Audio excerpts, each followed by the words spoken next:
하나님은 여러분을 인도하십니다. 하나님은 여러분을 인도하십니다. 그런데 하나님의 인도하심이 때로 우리가 생각하는 것하고는 좀 다를 때가 있습니다. 그래도 우리는 하나님의 인도하심 속에 살아가는 걸 믿으시기 바랍니다. 오늘 본문의 메시지는 계속해서 그것을 보여주고 있습니다. 내가 너를 인도한다. 너는 나의 인도함 속에 살아가고 있다 하는 메시지를 보여주고 있습니다. 어느 날 하나님께서 오늘 본문의 중심 인물이 야곱이죠. 그러니까 야곱의 할아버지 아브라함을 부르십니다. 그리고는 말씀하시죠. 하란을 떠나서 내가 지시하는 땅으로 가라. 이 야곱의 할아버지에게 그렇게 얘기하죠. 그리고 그 말씀을 따라서 이 야곱의 할아버지인 아브라함은 고향을 떠납니다. 그리고 하나님께서는 그를 가나안에 도착하도록 하셨어요. 그 후에 하나님께서 그 아브라함에게 어떤 말씀을 하시냐면요. 이곳이 너와 내 후손이 거할 땅이다. 이 땅을 내가 너와 너의 후손에게 내가 주겠다. 이렇게 약속을 하셨어요. 그러면 아브라함과 그의 자녀인 이삭과 특히 오늘 본문의 주인공인 야곱은 가나안을 떠나지 않고 살아야 하지 않겠어요? 하나님께서 약속을 하셨으니까. 하지만 그 말씀을 받은 당사자인 아브라함부터 이곳저곳에서 옮겨다니며 삽니다. 그의 아들 이삭도 그랬고 손자 야곱도 마찬가지였어요.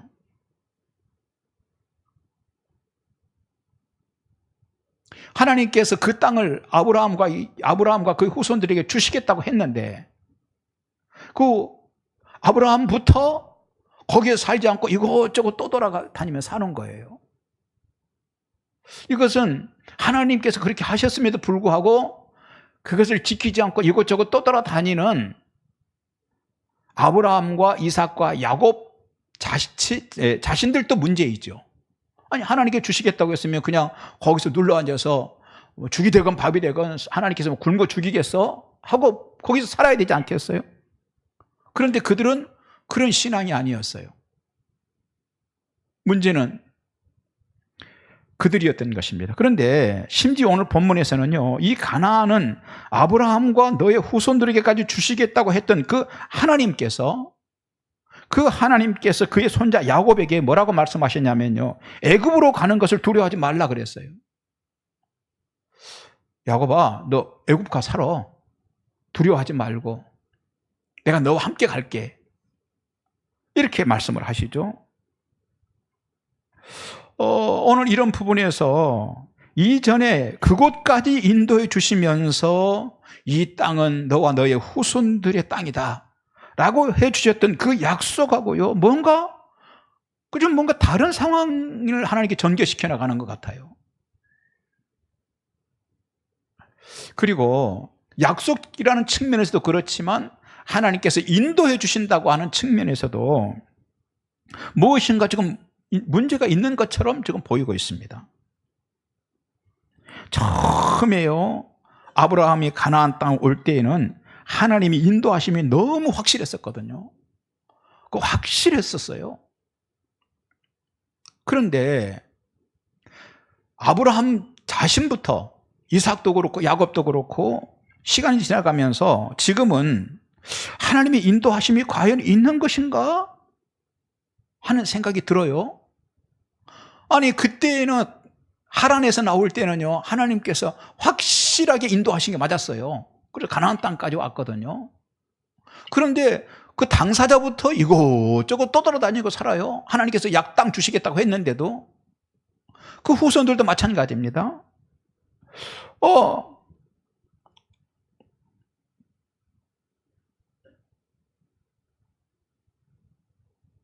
그러니 그때는 하나님이 인도하신 건 맞았는데, 확실히 맞았는데 지금도 하나님이 나를 인도하시는 게 맞나? 나를 인도하시는 건가? 생각이 들죠? 또한요, 이전 그때는 참 좋았어요. 하나님께서 나를 하란에서 이 가나안 땅으로 막 인도해 주시고, 하나님께서 이 땅 너와 너희 후손에게 주겠다, 막 그럴 때는요, 막 아멘이 막 절로 나왔어요. 아멘, 막 아멘. 하나님, 아멘이 절로 나왔습니다. 좋았습니다. 그런데 지금은 무엇인가 잘 안 되고 있습니다. 떠돌이 삶을 살고 있습니다. 떠돌이 삶이 고달프기까지 합니다.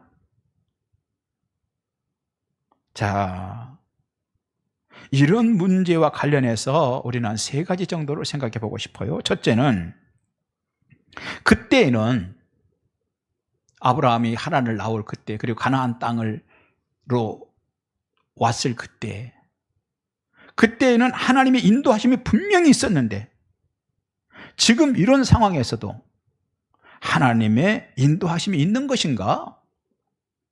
지금 이 상황 가운데서 하나님은 나를 인도하시고 있는가? 그때는 확실했었어. 근데 지금 이런 상황인데도 여전히 하나님이 나를 지금 인도하고 계시는 것인가?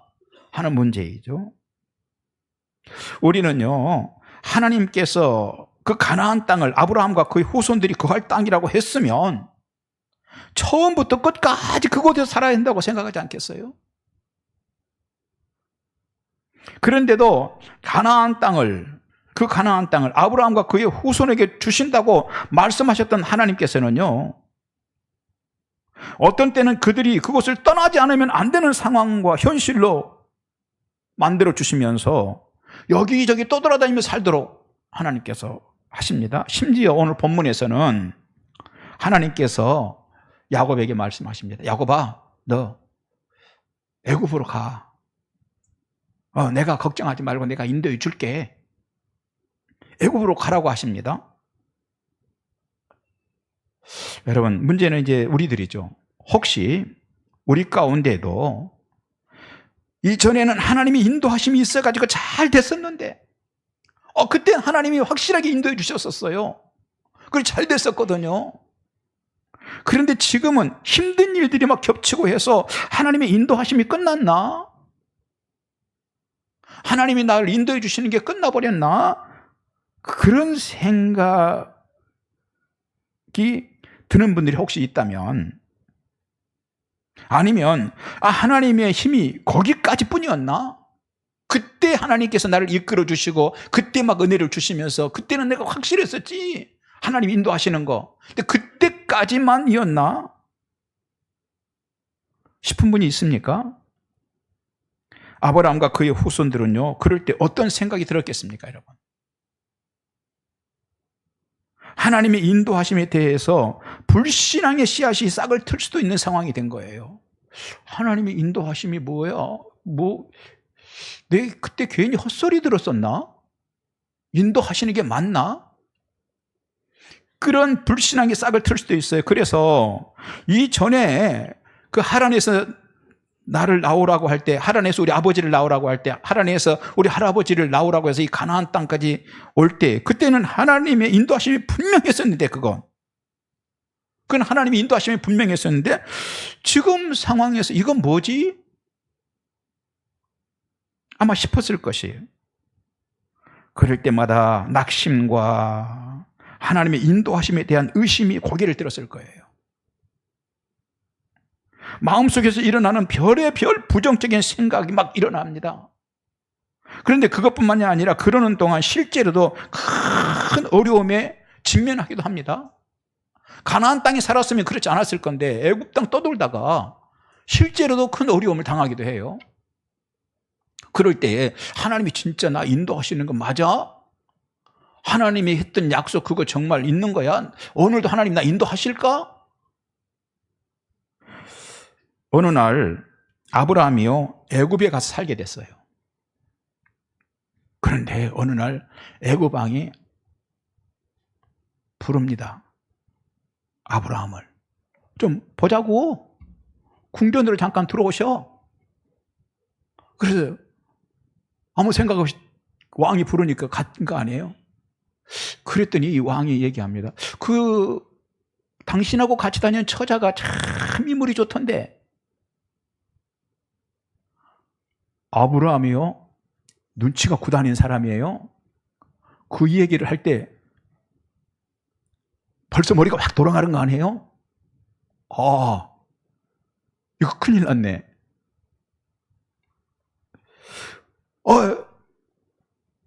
누군고? 왕이 물어봅니다. 이미 아브라함도 계산이 다 됐어요. 있는 그대로 얘기했다가는 아내는 아내대로 뺏기고 자기는 죽을 것 같아요. 자, 그래서 어떻게 합니까? 계산이 확 주판이 막 튕겨집니다. 그래서 살짝 거짓말을 더 합니다. 50%만 거짓말을 해요. 예, 왕이요, 제 누이입니다 라고 합니다. 그래? 그러면 내 아내로 좀 내가 취해야 되겠구만. 그래가지고요, 애굽의 왕이 아브라함의 아내 사라를 이제 궁전으로 들어오라고 그런 거 아니에요? 그날 밤이에요. 애굽 왕이 꿈을 꿨습니다. 하나님의 사자가 나타났어요. 그리고는 호통을 치는 거예요. 네 이놈, 네가 죽으려고 그러느냐. 이 애굽 왕이 얼마나 기겁하고 놀랐겠어요. 벌벌벌 떠는 거죠. 아니, 주여, 무슨 말씀을 하시옵니까? 오늘 네가 탐내던 그 여인이 누군 줄 아느냐? 그 여인은 주인이 있는 여인이야. 정신 차려. 너 그렇지 않으면 너 죽어. 꿈에서 깨어난 애굽 왕이 잠이 왔겠어요, 그날?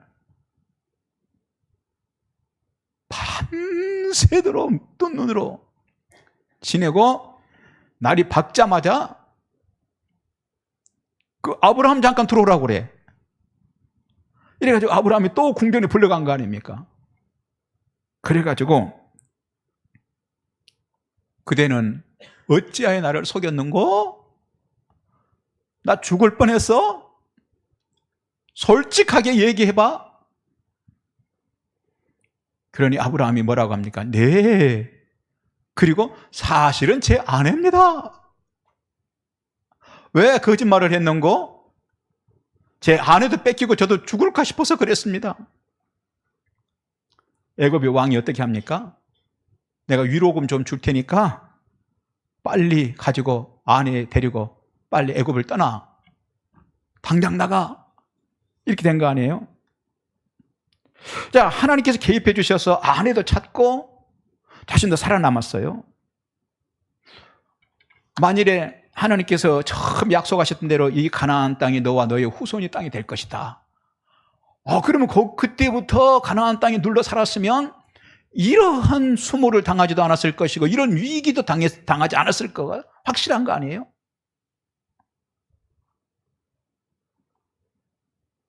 그런데 굳이 가나안 땅에 아브라함과 그의 후손들이 대대로 살지 못하도록 하시고 이미 약속하셨는데 그 다음에 애굽에까지 인도하신 원인이 무엇일까? 가가지고 그런 위기를 당하고 그런 고통을 당했는데 처음에 아브라함을 그의 고향 하란에서 가나안 땅으로 인도하실 때까지는요 분명히 하나님이 인도하심이었었는데 너무 좋았는데 막 아멘이었고 확신이었는데 그 후부터는 인도하시고 보호하실 힘이 부족하기 때문에 어쩔 수 없이 그냥 애굽이라도 가 살아, 요령껏 살아. 하나님께서 그러신 것인가? 아니라는 거예요. 아니라는 거예요. 그 일에는 하나님께서 그렇게 하신 그 일에는 아브라함의 후손들을 큰 민족으로 만들어서 가나안의 주인으로 살도록 하시려는 하나님만의 지혜가 더 있었던 거예요. 여러분 마찬가지입니다. 그때는 하나님이 인도해 주셨던 게 확실해. 요즘에는 인도하심이 없는 것 같아. 여전히 하나님은 인도하시고 계시고. 할렐루야. 그럼 왜 요즘에는 그러나요? 하나님의 지혜가 지금 적용되고 있고 하나님의 방식이 우리에게 지금 적용되고 있는 시기다는 거예요. 자, 여러분 왜 그게 그런가요? 애굽은 그때 당시 가장 강력한 제국입니다. 그 근동에서 이스라엘이 그 제국의 종으로 또는 노예로 있는 동안은 아브라함의 후손들이 먹고 사는 문제는 완전히 해결될 거예요. 믿습니까? 애굽의 그 제국의 종으로 있는 동안에는 굶어 죽지는 않을 거야. 몸이 좀 고달파서 그렇지 굶어 죽지는 않을 거야. 먹고 사는 문제 해결이 됩니다. 또 그때 당시에 전쟁이 많습니다. 그런데 자칫하면은 전쟁해가지고 주변에서 끝없이 전쟁, 이스라엘이 가나안 땅에서 아브라함부터 그 땅에 눌러 앉아 살다가 전쟁에 휘말려가지고 민족이 소멸해버릴 수도 있어요. 그러니까 이걸 가장 안전하게 한 족장 중심에 70명이 내려갔다고 그랬으니까 70명 정도가 나중에 60만 명이 되려면 어떤 게 가장 안전하겠어요? 제국에 가져다 놓고 종처럼 거기에서 안전을 보호받도록 하는 방법이라.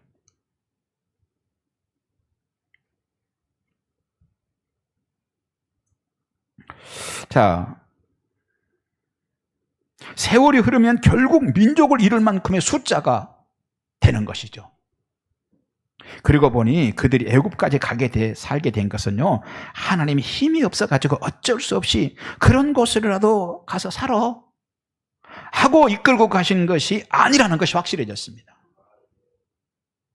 애굽이 그 이스라엘을 종으로 삼고 일을 시키지만 사실은 자신들이 종이기 때문에 보호하도록 해서 족장 중심 정도가 아니라 한 민족으로 키우시기 위해서 하나님께서 그들을 애굽으로 보내셨다는 얘기예요.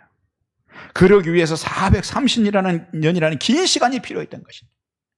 그동안 주변으로부터 안전이 보장됩니다. 그러는 동안 먹고 사는 문제가 해결됩니다. 그러면 아브라함의 후손들은 어느 곳에 있었든지 그들이 어떤 형편에 처해 있었든지 하나님의 인도하심 가운데 있었던 겁니다. 믿습니까? 그러니까 하나님의 인도하심은요, 우리가 느낄 때, 내가 생각할 때, 그때 너무 좋았어요. 그때 하나님께서 데리고 와서 막 이 땅 주시겠다고 할 때, 그때는 막 아멘이 나왔고, 하나님이 나를 인도하심이 맞아. 막 그런 생각이 들었는데, 그 이후에 우리가 거기 살지도 않고, 또 떠돌아다니고, 가가지고 곤란을 당하고, 비참하고, 우리가 너무 힘들어 430년 동안 종살이 했어요. 그런데 하나님의 인도하심이 뭐 있어요?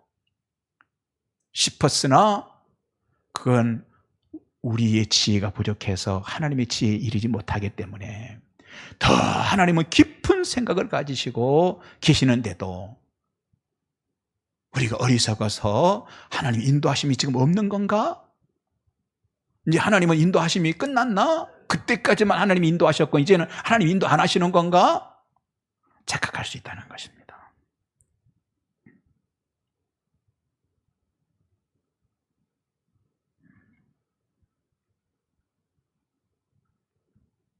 자, 그런데도 그 당시에 아브라함과 이삭과 야곱이 하고 싶었던 말들이 있었지 않겠어요? 여기저기 떠돌아다니면서 무슨 얘기가 하고 싶었겠어요? 하나님 앞에 하고 싶은 얘기가 많았을 거예요. 우리도 한때는 하나님이 인도하심에 대한 확신이 있었습니다. 그런데 이건 아니죠. 우리 조상 아브라함과 그 후손에게 그 땅 주시겠다고 했었는데 왜 그때부터 바로 주시지 않고 우리의 현실은 이렇게 떠돌이가 되도록 하시나요? 이것은 우리 조상 아브라함을 하란에서 불러내시며 인도하여 내시고 했던 약속하고 틀리지 않아요? 그때 인도하심과 좀 다른 것 같지 않아요? 그때는 인도하심이 확실했는데 이것도 우리가 하나님 인도하심이라고 얘기할 수 있나요?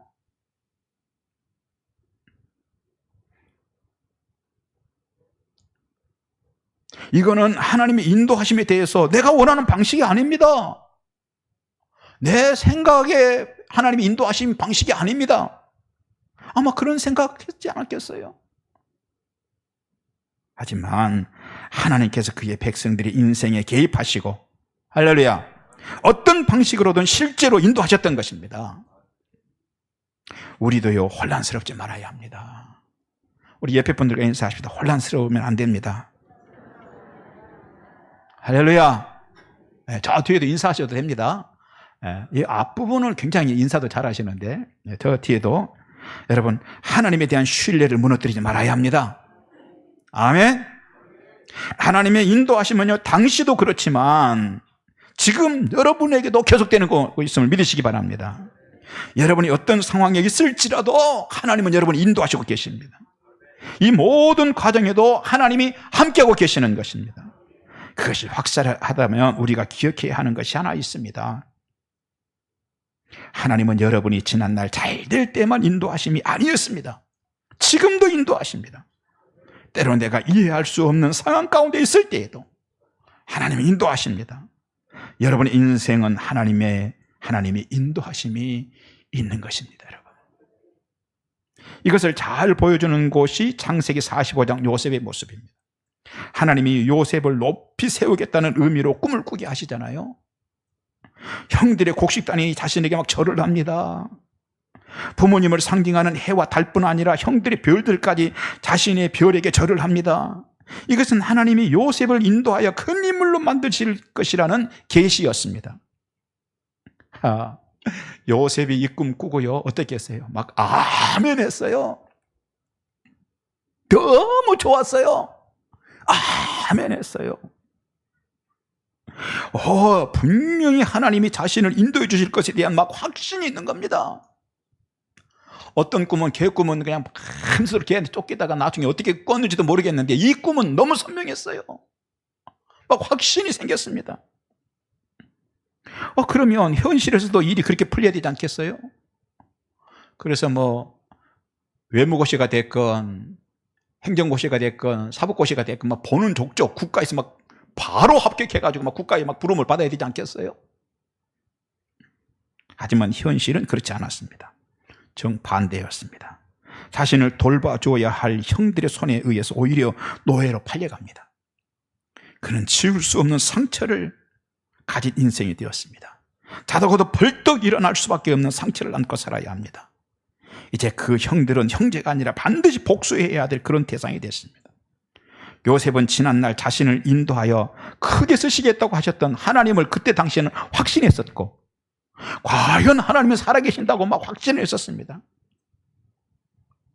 그런데 노예로 팔려가지고 고생하다 보니까 하나님 이건 아니지 않나요? 생각이 듭니다. 하나님은 과연 나를 인도하시기는 지금 하시는 것인가요? 하나님이 나를 인도하시는데 내가 어떻게 인생이 이렇게 될 수가 있어요? 싶었을 것이. 그런데요, 그런 과정을 거치면서 어떻게 됩니까? 결국 요셉은 애굽의 국무총리가 되었습니다. 할렐루야! 애굽의 국무총리가 되었습니다. 그리고 어느 날 꿈에도 잊지 못할 형들이 자신 앞에 와가지고 벌벌벌 떨고 있습니다. 그런데 그때 요셉은 창세기 45장 8절, 우리가 한번 같이 읽어볼까요? 시작. 그런즉 나를 이리로 보낸 자는 당신들이 아니요 하나님이시라. 아멘. 그렇게 고통스러웠어요. 그래서 때로는 하나님의 인도하심에 대해서 별 생각이 다 들 만한 상황들이 있었지만, 그럼에도 불구하고 자신의 인생은 하나님의 개입하심과 인도하심이 있었다는 고백이에요. 여러분, 인생이 걸음걸음마다 나와 너의 관계만 있는 것이 아니라 오늘 우리가 살아가는 모든 삶 가운데 나와 너의 관계만 있는 것이 아니라 그 가운데 하나님의 개입하심이 있다는 것입니다. 그것이 오늘 요셉의 고백입니다. 비록 견디기 힘든 과정이었을지라도 하나님의 인도하심이 있었다는 것입니다. 그렇습니다. 여러분의 인생도 하나님의 개입하심이 있는 걸 믿으시기 바랍니다. 큰 두 번째, 하나님의 인도하심에 대한 가장 강력한 증거는 무엇인가? 그럼 오늘 하나님께서 우리를 인도하시고 계시는 가장 강력한 증거가 무엇인가? 기도입니다. 기도예요. 하나님께서 기도하라고 하신 것입니다. 만일 우리 인생 가운데 하나님께서 개입하시는 것이 없다면, 만일에 우리 인생 가운데 하나님께서 인도해 주시는 것이 없다면 기도는 필요 없어지는 것입니다. 아니, 하나님께서 인도해 주시지도 않을 건데 왜 기도를 하라고 합니까? 그러나 그렇지 않습니다. 성경은 기도에 대해서 계속 강조하고 있습니다. 왜 그랬을까요? 왜 성경은 계속해서 기도를 강조할까요? 하나님이 인생 가운데 개입하시는 분이기 때문에 그래요. 하나님은 오늘도 여러분이 처한 형편과 처지에 상관없이 인도해 주실 수 있는 분이시고 인도하시기 때문에 그런 거예요. 그래서 예레미야 33장 3절, 너는 내게 부르짖으라. 내가 내게 응답하겠고 내가 알지 못하는 크고 은밀한 일을 내게 보이리라. 기도하라는 거예요. 그러면 내가 너를 인도해서 지금도 상상할 수 없는 일들을 내가 보여주시겠다는, 인도하시겠다는 거예요. 예수님도 제자들에게 기도를 가르쳤어요. 왜 그럴까요? 기도하면 하나님이 인도해 주시기 때문에 가르치신 거예요. 또한 예수님 자신도 40일 금식 기도를 하셨어요. 왜 하셨을까요? 성부 아버지 하나님의 인도하심이 있을 거기 때문에 기도하셨던 거예요. 그뿐 아니라 큰 역사는 기도하는 자에게서 일어난다고 예수님께서 말씀하셨던 거예요. 저도 오늘의 이르기까지 사실은 기도로 살았습니다. 그런데 기도하면 하나님이 길을 여시더라고요. 제 마음을 일으켜 주시기도 하시더라고요. 생각하지도 못했던 상황을 만들어 주시기도 하시더라고요. 왜 성경은 우리에게 기도하라고 하십니까? 하나님은 우리 인생에 개입하시는 분이시기 때문에, 하나님께서 우리의 인생을 인도하시는 분이시기 때문에, 그래서 우리 믿음의 조상들 또한 다 기도하고 살았어요. 창세기, 심지어 창세기 올라가도요, 그 맨 처음에 나오는 성경이 창세기죠. 그때부터도 그래요. 창세기 20장 17절에 보니까 아브라함이 하나님께 기도하매, 아브라함이 하나님께 기도하매. 민수기 11장에 보면 이스라엘이 광야에 다베라에 왔을 때 힘이 드니까 막 원망합니다. 하나님. 그러자 하나님의 불이 나와가지고 그 진영의 끝에서부터 막 불이 태우기 시작합니다. 아니, 물도 없는 광야입니다. 속수무책이죠. 그런데 민수기 11장 2절 보니까 모세가 여호와께 기도하니 불이 꺼졌더라. 엘리야도 제단에 제물을 올리고 그곳에 물을 부어놓고 기도하던 사람입니다. 히스기야도 벽을 향하여 기도하던 사람입니다. 그런가 하면 심지어 애굽의 바로도요, 모세에게 기도를 부탁하기까지 해요. 그래서 10가지 재앙이 임할 때 바로 왕이 모세와 아론을 불러가지고 출애굽기 8장 8절 보니까 너희는 나를 위해서 기도 좀 해줘, 부탁을 합니다. 하나님의 개입하심과 인도하심을 믿으시기 바랍니다. 이건 막연하게 아브라함 얘기가 아니에요. 여러분들에 대한 얘기입니다. 지금도 하나님이 나를 인도하시는 것이 확실해지면, 누구라도 인생의 상처가 되는 문제를 만나면 그것을 끌어안고 나를 죽이고 남을 죽이는 독을 뿜으면서 살지 않을 수 있습니다. 오히려 하나님께서 나를 훈련하신다 하고 감사로 가득한 하루하루를 살 수 있게 될 줄 믿으시기 바랍니다. 마지막 세 번째입니다. 오늘도 인도하시는, 그러면 그 하나님의 결론이 무엇인가? 오늘도 나를 인도하시는 하나님의 결론은 무엇인가 하는 거예요. 그건 하나입니다. 우리는 솔로가 아니라는 것입니다. 하나님이 인도하심이 있다면, 그런 것이 정말 있다면 우리는 혼자가 아니라는 거예요. 출애굽기 15장 13절 보니까 주의 인자하심으로 주께서 구속하신 백성을 인도하시되, 하나님이 인도하시되 주의 힘으로 그들을 주의 거룩한 처소에 들어가게 하시나이다. 할렐루야. 이게 무슨 말이에요? 하나님이 인도하셔서 거룩한 처소로 들어가게 하시나이다. 하나님 인도하셔서 하나님이 준비한 좋은 결론으로 데리고 가신다는 말씀이에요. 신명기 20장 1절 말씀 보니까 내가 나가서 적군과 싸우려 할 때 말과 병거와 백성이 너보다 많음을 볼지라도 그들을 두려워하지 말라. 애굽 땅에서 너를 인도하여 내신 내 하나님 여호와께서 너와 함께 하시느니라.